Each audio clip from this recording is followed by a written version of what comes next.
رمضان المبارک کے بعد حج بیت اللہ کا مقدس مہینہ جس کو ذی الحجہ کہتے ہیں وہ شروع ہونے جا رہا ہے، اور پوری دنیا سے لاکھوں مسلمان جو ہیں وہ مکہ المکرمہ اور مدینہ المنورہ کی مقدس سرزمین پر عشق و محبت کا سفر جو ہے وہ شروع کر چکے ہیں۔ حج جو ہے وہ دنیا میں عاشق جو ہوتا ہے وہ اپنے محبوب کی گلی میں جاتا ہے، اپنے محبوب کے پاس جاتا ہے، تو وہ دنیاوی اعتبار سے بھی روحانی اعتبار سے بھی تمام جو پروٹوکول ہوتے ہیں، تمام جو ضرورتیں ہوتی ہیں ان کو نظر انداز کرتا ہے، اور اس کی سیدھی نگاہ جو ہوتی ہے وہ اپنے محبوب کی طرف ہوتی ہے۔ حج ایک ایسی عبادت ہے، بہت ساری عبادتیں جو اسلام نے عطا کی وہ عبادتیں اللہ تبارک و تعالیٰ کے نزدیک محبوب ہیں، لیکن وہ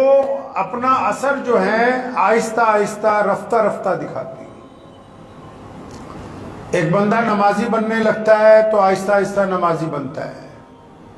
نماز میں دل نہیں لگتا ہے تو آہستہ آہستہ توجہ کرتا ہے، تو چند دن میں، چند مہینوں میں، چند سالوں میں اس کا دل لگنے لگتا ہے۔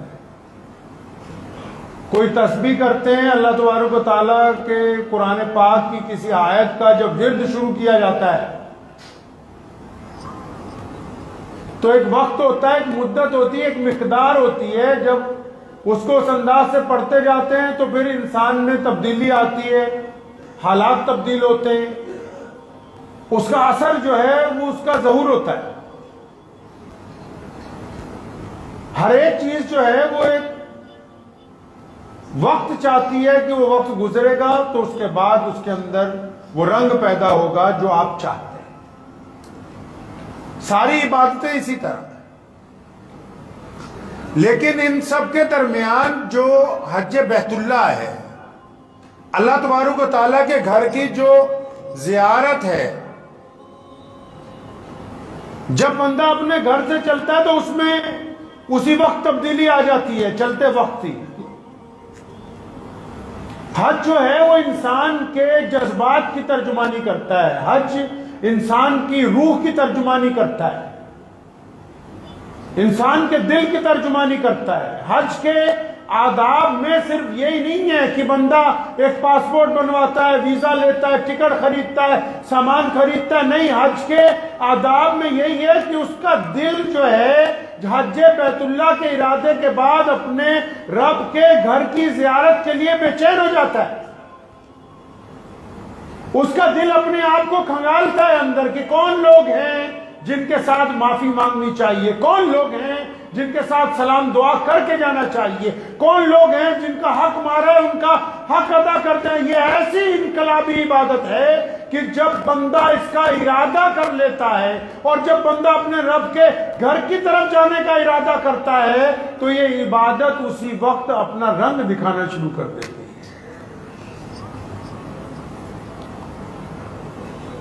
حج کی فضائل کے درمیان ایک بات آپ کو بتاتا چلوں کہ حج جو ہے وہ تمام صاحب نصاب مسلمان مرد عورتوں پر فرض ہے۔ اب یہ جو نصاب کا مسئلہ ہوتا ہے نا ذرا تفصیلی ہوتا ہے، لوگ اپنے اپنے قسم کے آج کل اللہ معاف فرمائے الگ الگ قسم کے مولویوں کو ڈھونڈتے پھرتے ہیں بھی کون سے والا ذرا زیادہ رعایت میں مسئلہ بتا دے۔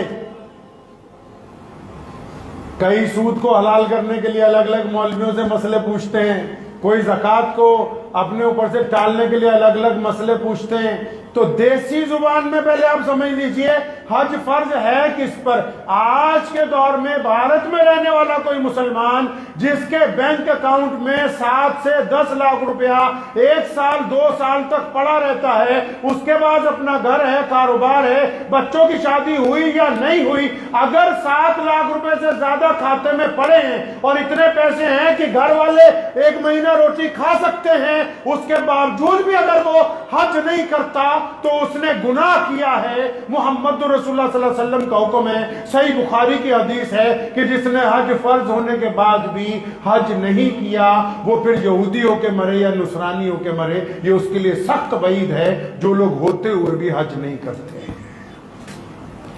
دیسی میں سمجھ لو, کہیں آپ کہو جی اتنے تولے چاندی, اتنے تولے سونا ہے, وہ یہ دیسی زبان میں آپ کو سمجھا رہا ہوں کہ اگر بینک میں پیسے پڑے ہیں, غیر ضروری پیسے جن کو آپ خرچ ہی نہیں کر رہے, 7 لاکھ سے زیادہ 5 لاکھ روپے حج کا سفر کے خرچہ چاہیے یا 6 لاکھ روپے چاہیے, بینک میں پیسے پڑے ہیں, گھر میں کھانا کھا رہے ہو, پیسے پڑے ہیں, دکان چلا رہے ہو, پیسے پڑے ہیں, گھر میں آرام سے مرغے ملین کھا رہے ہو, پیسے پڑے ہیں, شادیوں میں گھوم رہے ہو, اگر وہ پیسہ 1 سال سے دوسرے سال میں داخل ہو گیا اور آپ نے ایک بار بھی حج نہیں کیا تو پھر اب آپ گنہگار ہیں, کیونکہ آپ صاحب نصاب ہیں, آپ کے اوپر حج جو ہے وہ فرض ہو چکا ہے. عمرہ کرنے سے صرف کچھ نہیں ہوگا, اگر حج فرض ہو گیا تو پھر آپ کو حج کرنا پڑے گا. اور حج تو اللہ تبارک و تعالی اپنے پیارے بندوں کو جس کی طرف اللہ تعالیٰ 50 بار 70 بار محبت سے دیکھتا ہے ان کو بلاتا ہے. اللہ جن کی طرف محبت سے دیکھتے ہیں ان کو اپنے گھر تک بلاتے ہیں. آپ کن کو اپنے گھر بلاتے ہو بھائی؟ ہزاروں لوگوں کو ملنے کے لیے جاتے ہیں, بڑے بڑے لوگوں کو لوگ ملنے کے لیے جاتے ہیں, دفتر میں ملاقاتیں ہو جاتی ہیں, لیکن کچھ ایسے لوگ ہوتے ہیں جن کو اسپیشل دعوت دی جاتی ہے کہ گھر پہ آنا, شام کو آنا, اکٹھے کھانا کھائیں گے. کیوں؟ کیونکہ آپ کو ان سے محبت ہے. اللہ تعالیٰ نے اپنے بندوں سے حج کے ذریعے محبت کا اظہار کیا ہے. اللہ کے دوست سیدنا ابراہیم علیہ السلام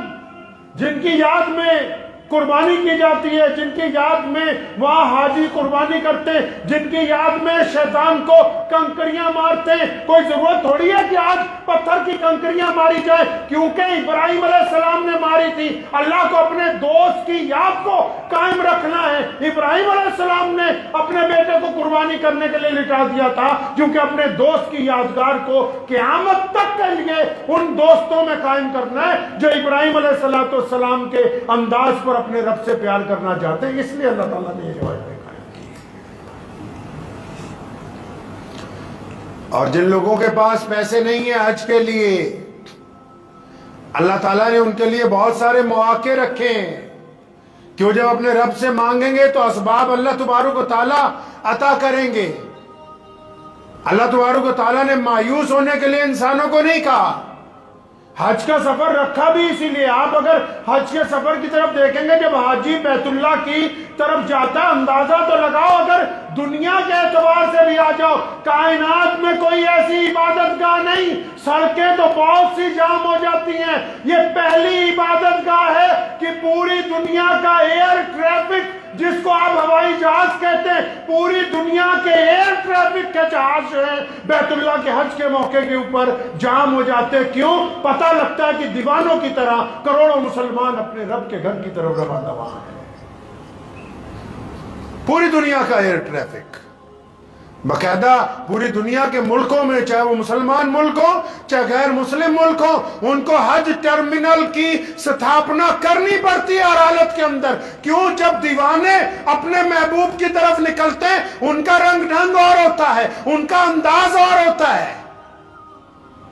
اور اللہ تعالیٰ نے کیا اس میں برکت رکھی ہے. آپ اندازہ لگائیں کہ جب بندہ اپنے رب کے گھر کی طرف جاتا ہے, آؤ اپنے رب کی طرف دیکھیے. آپ جامع مسجد میں نماز پڑھیں, آپ مسجد نبوی میں نماز پڑھیں, آپ جس مرضی مسجد میں نماز پڑھیں, زور سے بولیں گے تو ٹوک دیا جائے گا, زور سے قرآن پڑھنے سے منع کیا گیا, زور سے کچھ کہنے سے منع کیا گیا. لیکن جب آپ حج بیت اللہ کی طرف جاتے ہیں, اللہ کا حکم ہوتا ہے کہ آ جاؤ, اور بڑے بڑے چودھری جو کروڑوں روپے کے کپڑے سلوا کروا کے جاتے ہیں، اور بڑے بڑے رئیس جن کے پیروں میں لاکھوں روپے کی جوتیاں ہیں، ہاتھوں میں کروڑوں روپے کی گھڑیاں بندھی ہیں، سر پر بڑی بہترین دستاریں لگی ہوئی ہیں، لیکن جب حج بیت اللہ کے لیے چلتا ہے بندہ گھر سے، اللہ کا حکم ہو جاتا ہے کہ یہ قیمتی پگڑی اتارو، یہ قیمتی جوتے اتارو، یہ قیمتی کپڑے اتارو، یہ قیمتی گھڑیاں اتارو، یہ قیمتی ساز و سامان اتار دو۔ اے میرے رب آپ کیا کرنا ہے؟ حکم ہوا کہ ایک چٹی چادر اوپر لپیٹ لے، ایک چٹی چادر نیچے لپیٹ لے، اور پھر دیوانوں کی طرح آ جا۔ آج خوشبو نہیں لگانی ہے، آج عطر نہیں لگانا، آج صابن سے نہانے کی ضرورت نہیں ہے، آج بالوں میں کنگھی کرنے کی ضرورت نہیں ہے۔ جب دیوانہ بن کے آیا ہے تو پھر دیوانوں کی طرح آ۔ پھر جب یہ دیوانہ آواز لگاتا ہے نا بیت اللہ کی طرف دیکھ کے، لبیک اللہم لبیک، اللہ تعالیٰ بھی ادھر سے پکارتے کہ آ جا میرے بندے، میں تیری صدا سننے کے لیے تیار ہوں۔ اور اس لبیک کی صداؤں کے درمیان ایک حیرت انگیز بات ان کے لیے بھی بتا دوں، جو ٹھگ جاتے ہیں بیچ میں، نیکے کاروں کے بیچ میں کئی ٹھگ بھی ہوتے ہیں نا، کئی ٹھگ چلے جاتے ہیں بیچ میں چھپ چھپا کے، وہ سوچتے ہیں کہ ہم بیت اللہ کے چکر لگائیں گے تو اللہ تعالیٰ ہمیں معاف کر دے گا۔ بیت اللہ کے چکر لگانے سے دنیا داروں کو جو چکر دے کے گیا وہ معاف نہیں ہوتے۔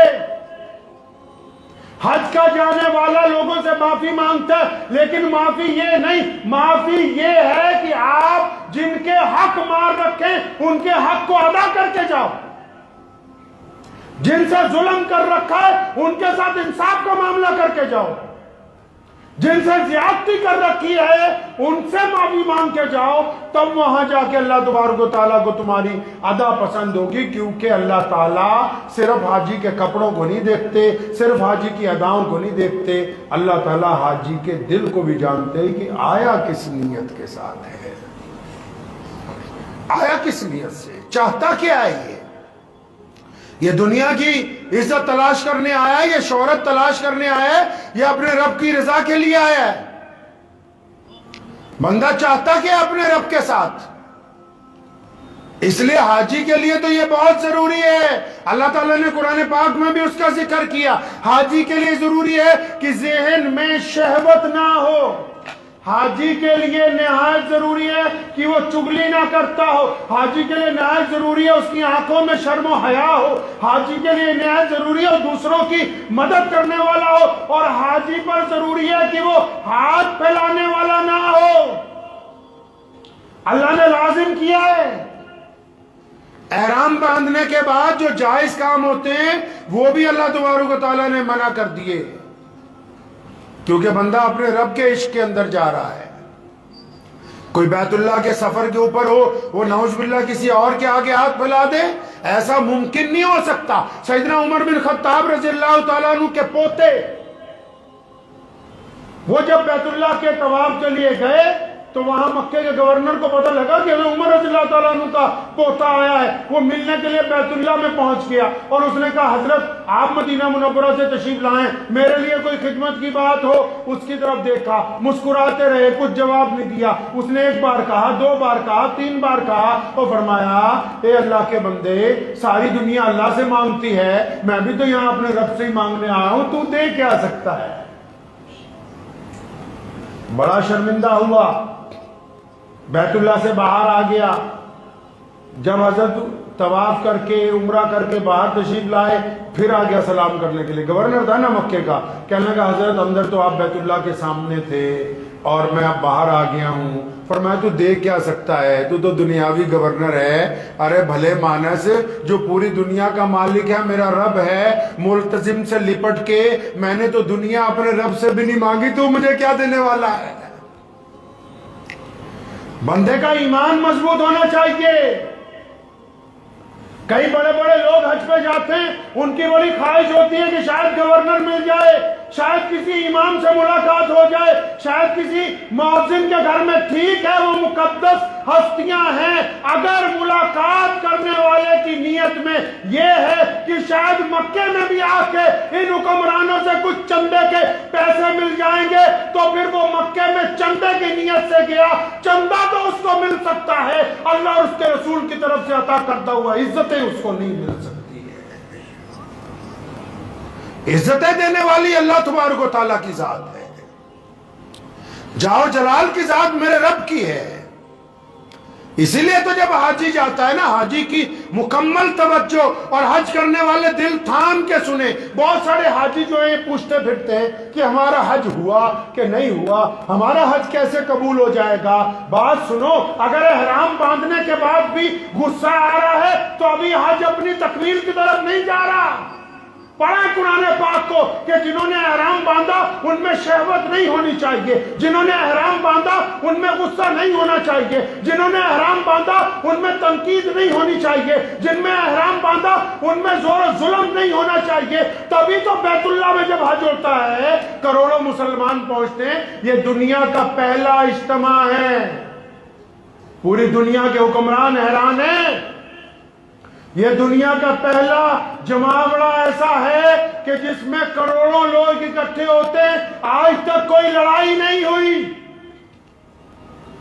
کوئی کسی کے گریبان کو نہیں پکڑتا ہے، کوئی کسی سے ناراضگی کا اظہار نہیں کرتا ہے۔ ورنہ جہاں بہت زیادہ لوگ اکٹھے ہوتے ہیں، اگر کسی کی چادر گر جائے، کسی کا بیگ ادھر ادھر ہو جائے، کسی کے پیر پہ کسی کا پاؤں آ جائے، اکثر لوگ لڑ پڑتے ہیں۔ یہ اللہ کے معجزوں میں سے زندہ معجزہ ہے کہ جب کروڑوں حاجی اکٹھے ہوتے ہیں وہ ایک دوسرے کی مدد کرتے ہیں، ایک دوسرے سے کبھی لڑتے نہیں ہیں۔ حج کرنے کے آنے کے بعد اگر حاجی صاحب کو یہ پتہ کرنا ہے تو دنیاوی علامتیں تو یہ ہیں، غیب کا حال تو اللہ جانتے ہیں، لیکن حج کرنے کے بعد حاجی صاحب کو اگر یہ پتہ کرنا ہے کہ میرا حج ہو گیا کہ نہیں ہوا، میاں صاحب حج کرنے کے آنے کے بعد اگر اب آپ کے مزاج میں اپنے رب کی رضا کے لیے نرمی ہے تو پھر آپ بڑے مقبول حاجی ہیں۔ اور حج کرنے کے بعد اب اگر آپ ٹھگی ٹوری سے توبہ کر چکے ہیں، اب آپ کی تکڑی مکمل تولتی ہے، اب آپ جب گلے پہ بیٹھتے ہیں گاہک کی رعایت کرتے ہیں، اب آپ جب گھر میں ہوتے ہیں ماتحتوں کے ساتھ نرمی کے ساتھ پیش آتے ہیں۔ حج کرنے کے بعد اللہ کے گھر کو دیکھنے کے بعد جو عورتیں بھی واپس آتی ہیں کہ اب ان کے مزاج میں نرمی پیدا ہو گئی کہ نہیں ہوئی۔ بیت اللہ کو دیکھنے کے بعد اگر دل میں نرمی پیدا ہو گئی ہے، معاملات اچھے ہو گئے ہیں تو حج مقبول کی بات ہے۔ اگر یہ ابھی نہیں ہوا تو اپنی بدقسمتی کے اوپر روئیے کہ اس کا اثر آپ کے اوپر نہیں ہو رہا ہے۔ اور بعض اوقات اثر اس لیے بھی نہیں ہوتا، آپ کو پتا ہے جب حاجی کہتا ہے لبیک اللہم لبیک، آواز آتی کہ ہم نے تیرا حج قبول کر لیا ہے، لیکن کئی کہتے ہیں نا لبیک، آواز آتی لا لبیک۔ کیوں؟ یار ٹھگی مار کے پیسوں سے آیا ہے، غریب کی جائیداد دبا کے آیا ہے، بہن کا حق دبا کے آیا ہے، پڑوسی پر ظلم کر کے آیا تو ہمارے گھر پہ، میرے نبی علیہ السلام کی سنت کو منڈوا کے آیا تو میرے پاس، میرے نبی علیہ السلام نے کہا جھوٹ نہیں بولنا تو صاحب جھوٹ بول کے آیا، ہیرا پھیری کر کے آیا، جتنی مرضی زور سے لبیک کہتا رہے، جب تک محمد رسول اللہ کی اطاعت پر رضا مند نہیں ہو جاتا، جب تک محمد رسول اللہ کی اطاعت کے اوپر رضا مند نہیں ہو جاتا، تب تک کسی لبیک کی صدا جو ہے وہ لبیک نہیں ہوگی۔ اللہ تبارک و تعالیٰ چاہتے ہیں، اندازہ لگاؤ، ابراہیم علیہ السلام اللہ کے دوست ہیں، ایک دوست کی یادگار کو قائم کرنے کے لیے قیامت تک کے لیے عید الاضحیٰ، اس دوست کی یادگار کو قائم کرنے کے لیے قیامت تک کے لیے حج بیت اللہ، اس دوست کی یادگار کو قائم کرنے کے لیے ان کی بیوی سیدہ حاجرہ جس طرح چلی تھی صفا مروہ پہ، آج بھی وہاں نشان لگے ہوئے ہیں کہ یہاں سے یہاں تک سیدنا حاجرہ ذرا تیز چلی تھی، ذرا تیز چال چلی تھی۔ اللہ نے قرآن پاک میں کہہ دیا حاجیوں ذرا ویسے چل کے دکھاؤ جیسے میری حاجرہ چلی تھی یہاں پر۔ ان کی یادگار قائم کرنے کے لیے تا قیامت تک کے لیے ذی الحجہ کے مہینے میں اتنی چیزیں رکھ دیں۔ اندازہ لگاؤ جس سے اللہ کو دوستی ہے، اللہ نے جن کو اپنا دوست کہا ان کے لیے کیا کچھ قائم کر دیا، اور پھر جن کو اللہ نے اپنا محبوب کہا ہو، ارے جن کو اللہ نے اپنا محبوب کہا ہو، جو دوستوں سے بھی آگے ہیں، جو دوستوں سے بھی آگے ہیں، جو تمام انبیاء کے امام ہیں،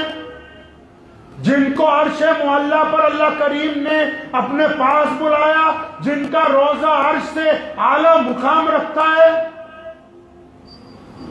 جو اللہ تبارک و تعالیٰ جن کو خود سلام بھیجتے ہیں، جن کے بارے میں کہا گیا کہ آپ صاحب خلق عظیم ہیں، جن کے سر پر ختم نبوت کا تاج سجایا گیا، اللہ نے جن کو امام الانبیاء کہا ہے، جو فخر المرسلین ہیں، جو تاجدار مدینہ ہیں، ایک دوست کی یادگار کو قائم کرنے کے لیے قیامت تک کے لیے حاجیوں کو کہہ دیا کہ میرے دوست ابراہیم علیہ السلام کی طرح قربانی کرو، میرے دوست ابراہیم علیہ السلام کی طرح چل کے دکھاؤ، ابراہیم علیہ السلام کی طرح کنکریاں پھینک کے دکھاؤ۔ ارے جب دوست کی اتنی اہمیت ہے، اندازہ لگاؤ اللہ تعالیٰ کو جن سے محبت ہے، اللہ نے جن کو صاحب خلق عظیم بنایا، اللہ جن کو سلام کرتے ہیں، جن کو خود خدا سلام کہتا ہے،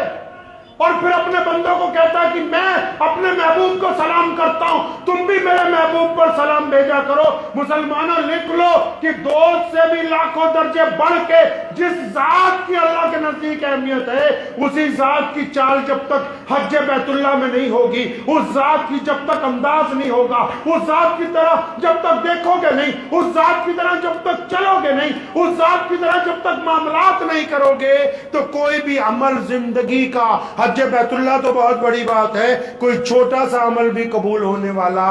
ہے نہیں، کیونکہ حاجیوں کو تو اللہ صرف اس دن چاہتے ہیں، حج بیت اللہ کے دن، کہ وہ قبول کریں گے حضرت ابراہیم علیہ السلام کی طرح، لیکن ان مسلمانوں کو تو چاہتے ہیں کہ یہ صبح کو سنت کے مطابق اٹھے،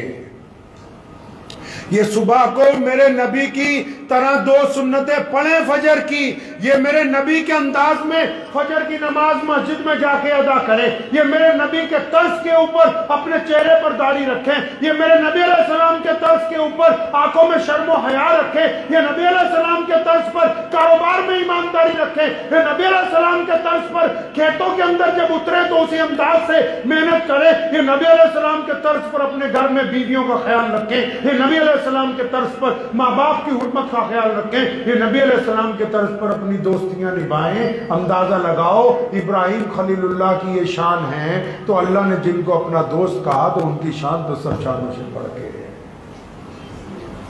تو جو حج بیت اللہ تک نہیں جا سکے، ابھی تک تڑپ رہے ہیں، تو ان کے لیے راستہ یہی ہے کہ وہ محمد رسول اللہ کی اطاعت کو،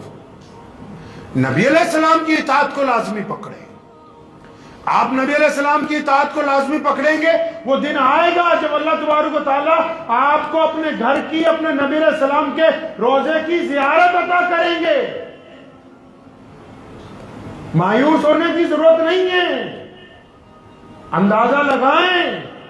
کہ حج بیت اللہ عشق و محبت کا سفر ہے، اور عشق و محبت کا سفر تب ہوتا ہے شروع جب عاشق اپنی معراج پر پہنچتا ہے۔